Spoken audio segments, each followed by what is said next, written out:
Professor Roni K baby, നോക്കൂ, ഈ പറഞ്ഞ 2002 പോയി ആളുകൾ തെളിയിക്കേണ്ട അവസ്ഥയാണ് ഇപ്പോൾ. എന്യൂമറേഷൻ റോൾ ഫോംസ് മാത്രം പൂരിപ്പിച്ചു കൊടുത്താൽ മതി എന്നാണ് തെരഞ്ഞെടുപ്പ് കമ്മീഷൻ പറയുന്നത്. ചീഫ് ഇലക്ടറൽ ഓഫീസർ പോലും അങ്ങനെയാണ് മാധ്യമങ്ങളിലൊക്കെ വന്ന് വിശദീകരിച്ചുകൊണ്ടിരിക്കുന്നത്. നിങ്ങളൊന്നും ചെയ്യേണ്ടതില്ല, ആളുകളെ തെറ്റിദ്ധരിപ്പിക്കുകയാണ്, ഇത് പൂരിപ്പിച്ച് കൊടുത്താൽ മാത്രം മതി. ശരിയാണ്, ആദ്യത്തെ ഒരു മാസം പൂരിപ്പിച്ച് കൊടുത്താൽ മതി. പിന്നെയുള്ള ഒരു മാസം എന്താണ്?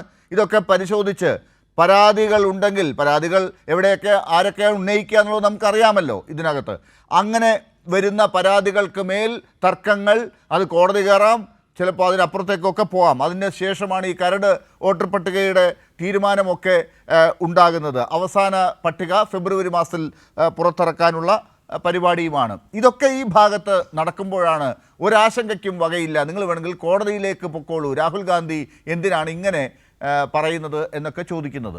റോണി കെ ബേബി മറുപടി. ബീഹാറിലെ SIR നടപ്പാക്കുന്നതുമായി ബന്ധപ്പെട്ട കേസ് സുപ്രീം കോടതിന് മുമ്പിൽ വന്നപ്പോൾ സുപ്രീം കോടതി ആദ്യം ചോദിച്ച ഒരു കാര്യമുണ്ട്, ദ ടൈമിംഗ്. ഇപ്പോൾ ഇത് കൊണ്ടുവരാനുള്ള സമയം എന്താണ്, അതിന്റെ പ്രത്യേകത? അതാണ് ഇവിടെ ഇരുന്ന ഏറ്റവും പ്രധാനപ്പെട്ട ചോദ്യം. ഈ ടൈമിംഗ്, പ്രത്യേകിച്ചും കേരളം ഉൾപ്പെടെയുള്ള സംസ്ഥാനങ്ങളിൽ നിയമസഭാ തെരഞ്ഞെടുപ്പ് നടക്കാൻ പോകുന്നു, തദ്ദേശ സ്വയംഭരണ സ്ഥാപനങ്ങളിലേക്കുള്ള തെരഞ്ഞെടുപ്പ് നടക്കാൻ പോകുന്നു. കാരണം ഈ തെരഞ്ഞെടുപ്പ് കമ്മീഷന്റെ ഉത്തരവാദിത്വം എന്ന് പറയുന്നത് തെരഞ്ഞെടുപ്പ് സമയങ്ങളിൽ മാത്രം നടക്കുന്നതോ തീരുന്നതോ അല്ല, അത് അനുസ്യൂതമായി മുന്നോട്ട് പോകുന്നതാണ്. നമുക്കറിയാം, ഒരു വർഷത്തിൽ 3 തവണ നമുക്ക് ഈ പറയുന്ന കട്ട് ഓഫ് ഡേറ്റ് വെച്ചുകൊണ്ട് ഇലക്ഷൻ കമ്മീഷന്റെ സൈറ്റിൽ നമുക്ക് പുതിയ വോട്ടുകൾ രജിസ്റ്റർ ചെയ്യാം, റിമൂവ് ചെയ്യാം, അല്ലെങ്കിൽ നമുക്ക് സ്ഥലമാറ്റത്തിനുള്ള അപേക്ഷ കൊടുക്കാം. എല്ലാം ഇത് 365 ദിവസം അനുസ്യൂതമായി നടന്നുകൊണ്ടിരിക്കുന്ന ഒരു പ്രോസസ്സാണ്. പക്ഷെ ഇപ്പോൾ എന്താണ് ഇവർ പെട്ടെന്ന് ചടുലമായി ഇങ്ങനെ ഈ പ്രോസസ്സുമായി മുന്നോട്ട് വന്നത്? അത് വളരെ വ്യക്തമാണ്. കാരണം ഈ SIR നടപ്പാക്കുന്നതിന് മുമ്പുള്ള തട്ടിപ്പുകളൊക്കെ ഇപ്പോൾ പുറത്തു വന്നുകൊണ്ടിരിക്കുക. കർണാടക ആയിക്കോട്ടെ, മഹാരാഷ്ട്ര ആയിക്കോട്ടെ, അല്ലെങ്കിൽ ഹരിയാന ആയിക്കോട്ടെ, കർണാടക, അതെല്ലാം കൃത്യമായി പുറത്തു വന്നുകൊണ്ടിരുമ്പോൾ വിവാദമാകുമ്പോൾ ഇത് ലീഗലൈസ് ചെയ്യുകയാണ്. തട്ടിപ്പ്, നമ്മൾ ഈ പറയുന്ന കറൻസി അതുമായി ബന്ധപ്പെട്ടുള്ള വിഷയങ്ങൾ വന്നപ്പോൾ ഇത് ലീഗലൈസ് ചെയ്തു എന്ന് പറയുന്നത് പോലെ, ലീഗലൈസ്ഡ് പ്ലണ്ടറിങ് അല്ലെങ്കിൽ എന്ന് പറയുന്നത് പോലെ നിയമപരമായിട്ടുള്ള തട്ടിപ്പ്, ആ തട്ടിപ്പിനെ അല്ലെങ്കിൽ ഇവർ നടത്തിക്കൊണ്ടിരിക്കുന്ന വോട്ട് ചോർച്ചയെ, ഇവർ നടത്തിക്കൊണ്ടിരിക്കുന്ന വോട്ട് ക്രമക്കേടുകളെ അത് ലീഗലൈസ് ചെയ്യുന്നതിനുള്ള ഒരു സംവിധാനമായി തെരഞ്ഞെടുപ്പ് കമ്മീഷനെ ഉപയോഗിച്ചുകൊണ്ട് അവർ മുന്നോട്ട് പോവുക. BJPയുടെ ബഹുമാനപ്പെട്ട വക്താവ് അദ്ദേഹം 2-3 പ്രാവശ്യം പറയുന്നത് കേട്ടു, എന്തുകൊണ്ട് നിങ്ങൾ കോടതിയെ സമീപിച്ചില്ല, എന്തുകൊണ്ട് നിങ്ങൾ കോടതിയെ സമീപിച്ചില്ല. ഈ ഹരിയാന തെരഞ്ഞെടുപ്പുമായി ബന്ധപ്പെട്ടുള്ള ഒരു കാര്യം തന്നെ ഞാൻ അങ്ങനെ ശ്രദ്ധയിലേക്ക് കൊണ്ടുവരാം. കർണാടക നിയമസഭാ തെരഞ്ഞെടുപ്പ് ഫലങ്ങൾ അട്ടിമറിക്കപ്പെട്ടതാണ് എന്ന് കൃത്യമായി ബോധ്യം വന്നപ്പോൾ അവിടെ ചണ്ഡീഗഡ് ഹൈക്കോടതിയിൽ കേസുകൾ വന്നു. ചണ്ഡീഗഡ് ഹൈക്കോടതി അവിടുത്തെ CCTV ദൃശ്യങ്ങൾ, വെബ് ക്യാമറ ദൃശ്യങ്ങൾ വളരെ കൃത്യമായി തന്നെ പുറത്തു വിടുവാൻ വേണ്ടിയിട്ട് ഉത്തരവ് നൽകി. അപ്പോൾ എന്താണ് ചെയ്യുന്നറിയോ? കേന്ദ്ര നിയമ മന്ത്രാലയം പാർലമെന്റൽ representation of people's act amend ചെയ്തു. തന്നെ 10 ദിവസം പോലും കാത്തിരുന്നില്ല. ചണ്ഡീഗഡ് ഹൈക്കോടതിയുടെ വിധി വന്ന് 2 ആഴ്ചക്കുള്ളിൽ parliament representation of people's act amend ചെയ്തുകൊണ്ട് ഡിജിറ്റൽ തെളിവുകൾ പുറത്തുവിടാൻ പാടില്ല, ഇത് സ്ത്രീകൾ ഉൾപ്പെടെയുള്ള ആളുകളുടെ സ്വകാര്യതയെ ബാധിക്കുന്നതാണ് എന്ന് പറഞ്ഞുകൊണ്ട് അതിനൊരു വ്യാഖ്യാനം നൽകി എന്ത് ചെയ്തു?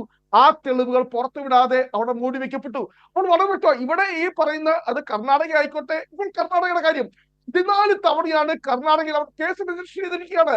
അവിടെ അലന്ത് എന്ന് പറയുന്ന നിയമസഭാ മണ്ഡലത്തിൽ 6018 വോട്ടുകൾ അത് വെട്ടിമാറ്റപ്പെട്ടതുമായി ബന്ധപ്പെട്ട് അവിടുത്തെ CID ഡിപ്പാർട്ട്മെന്റ് അന്വേഷണം നടത്തി 14 തവണ ഇലക്ഷൻ കമ്മീഷനെ കത്തിച്ചു.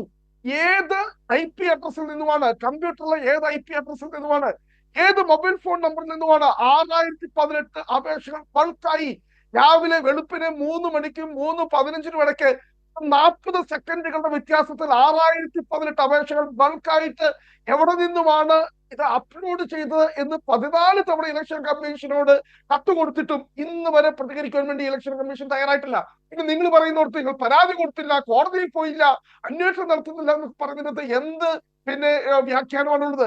വളരെ ഞാൻ ഒരു ഒറ്റ കാര്യം, ബീഹാറിൽ ഇപ്പോൾ ഇവിടെ ചർച്ച ചെയ്യപ്പെട്ട പോലെ ബീഹാറിലെ SIRന്റെ അവസാന ലിസ്റ്റ് വന്നപ്പോൾ 47 ലക്ഷം വോട്ടർമാർ ഒഴിവായി, 27 ലക്ഷം പേർ കൂട്ടിച്ചേർക്കപ്പെട്ടു. അതിനകത്ത് ഒരു കാര്യം മനസ്സിലാക്കണം, ഏറ്റവും അധികം വോട്ടുകൾ കൂട്ടിച്ചേർക്കപ്പെട്ടത് മഗധ റീജിയനിലാണ്. BJPക്കും ജനതാദളിയുടെ അവർക്ക് സ്വാധീനമുള്ള മേഖലയിൽ ഏറ്റവും അധികം വോട്ടുകൾ ഒഴിവാക്കപ്പെട്ടത് സീമാഞ്ചൽ മേഖലയിലാണ്. ബീഹാറിൽ ഒരു കാര്യം മനസ്സിലാക്കണം, കഴിഞ്ഞ തവണ 52 സീറ്റുകളിൽ 5000-ൽ താഴെ വോട്ടുകൾക്കാണ് ജയപരാജയങ്ങൾ നിശ്ചയിച്ചത്. സീറ്റുകളിൽ വെറും 500 വോട്ടുകളിൽ താഴെയാണ് ഭൂരിപക്ഷം. അപ്പോൾ വളരെ വ്യക്തമാണ് എന്തിനാണ് നിങ്ങൾ തിടുക്കപ്പെട്ട് നിങ്ങൾ എടുത്തു ചാടി ഇങ്ങനെ SIR-മായി ബന്ധപ്പെട്ട് ചോദ്യം വളരെ പ്രസക്തമാണ്. ഒരു SIR നടപ്പാക്കണമെങ്കിൽ അല്ലെങ്കിൽ ഒരു സമഗ്രമായിട്ടുള്ള തെരഞ്ഞെടുപ്പ് വോട്ടർ പട്ടിക പരിഷ്കരണം നടപ്പാക്കണമെങ്കിൽ തൊട്ടുള്ള വോട്ടർ പട്ടിക ഇവിടെ 2024 തെരഞ്ഞെടുപ്പിൽ ലോക്സഭാ തെരഞ്ഞെടുപ്പ് ഉപയോഗിച്ച വോട്ടർ പട്ടികയുണ്ട്.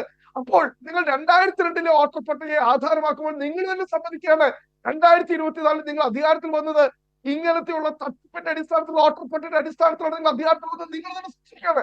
എനിക്ക് വളരെ പ്രസക്തമായ ഒരു കാര്യം ചൂണ്ടിക്കാണിക്കുന്നുണ്ട്. ഇവിടെ BJP ഇന്ത്യയിൽ ആദ്യമായി പൗരത്വ രജിസ്റ്റർ നടപ്പാക്കണം എന്ന് ആവശ്യപ്പെട്ട് വലിയ പ്രക്ഷോഭം നടത്തുന്നത് ആസാമിലാണ്. 1985 ആസാം അക്കോർഡ് മുതൽ ആസാം കരാർ മുതൽ അവർ പൗരത്വ രജിസ്റ്റർ നടപ്പാക്കണമെന്ന് പറഞ്ഞു. എന്തുകൊണ്ടാണ് ആസാമിൽ ഈ പറയുന്ന SIR-ുമായിട്ട് നിങ്ങൾ മുന്നോട്ട് പോകാത്തത്? നിങ്ങൾ ആത്മാർത്ഥമായിട്ടാണ് വോട്ടർ പട്ടികയുടെ ശുദ്ധീകരണമാണ് നിങ്ങൾ നടത്താൻ ആഗ്രഹിക്കുന്നെങ്കിൽ നിങ്ങൾ അടിയന്തരമായി നിങ്ങൾ ചെയ്യേണ്ടത് നിങ്ങൾ ഭരിക്കുന്ന BJP ഭരിക്കുന്ന ആസാമിൽ ഇപ്പോൾ 13 സംസ്ഥാനങ്ങളിലും കേന്ദ്രഭരണ പ്രദേശങ്ങളിലും SIR നടപ്പാക്കാൻ വേണ്ടി പോകുമ്പോൾ ഈ നവംബർ 4 തീയതി മുതൽ അതിന്റെ നടപടിക്രമങ്ങൾ ആരംഭിച്ചപ്പോൾ എന്തുകൊണ്ടാണ് ആസാമിനെ ഒഴിവാക്കിയത് എന്ന് BJP പറയണം. അതിന് നിങ്ങൾ കൃത്യമായി മറുപടി പറയാത്തിടത്തോളം കാലം നിങ്ങളുടെ ഇതിന്റെ അകത്തെ ഉദ്ദേശ ലക്ഷ്യം എന്ന് പറയുന്നത് വളരെ വ്യക്തമാണ്. തെരഞ്ഞെടുപ്പിനെ പിടിക്കുക, ജനാധിപത്യത്തെ അട്ടിമറിക്കുക.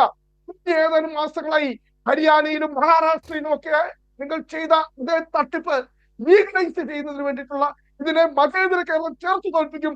സുപ്രീം കോടതി ഇന്ന് സർവകക്ഷി യോഗത്തിൽ ഏകകണ്ഠമായി BJP ഒഴികെ, കാരണം BJP എന്ന് പറയുന്നത് കേരളത്തിലെ പൊതുധാരയ്ക്ക് എന്നും വിരുദ്ധമായി നിലപാടെടുക്കുന്ന BJP മാത്രം ഇതിനെ ന്യായീകരിക്കുമ്പോൾ കോൺഗ്രസ് ഉൾപ്പെടെ CPM ഉൾപ്പെടെ ഭരണ പ്രതിപക്ഷ പാർട്ടികൾ ഒറ്റക്കെട്ടായി സുപ്രീം കോടതിയിലേക്ക് പോവുകയാണ്. നിങ്ങൾ നോക്കിക്കോ, സുപ്രീം കോടതി നാളെ ഇത് സ്റ്റേ ചെയ്യാൻ പോവുകയാണ് എന്നുള്ള കാര്യമാണ് BJP മനസ്സിലാക്കുക.